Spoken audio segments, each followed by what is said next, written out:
जी बिल्कुल। जी बिल्कुल।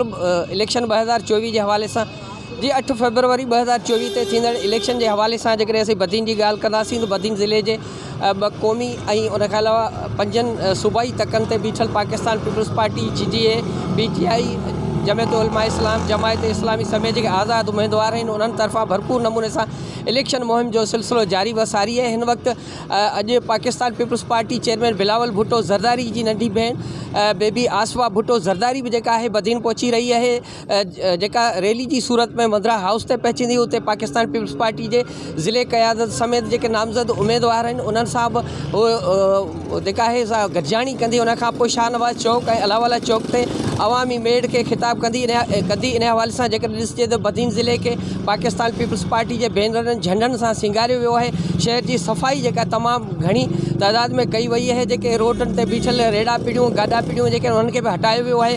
सिक्योरिटी जा इंतज़ाम जेके आहिनि सख़्तु कया विया आहिनि ऐं पाकिस्तान पीपल्स पार्टी ज़िले बदीन की क़यादत तरफ़ां बदीन की आवाम के अपील कई वही है। तो Pakistan peoples party chairman Bilawal Bhutto Zardari की जेका नंढी भेण बेबी आसवा भुट्टो बदीन पहुंची रही है उन जो वालियाना इस्तक़बाल किया वञे ऐं जेको आम जलसे आम है उन में वध खां वध शिरकत कई वञे। जी।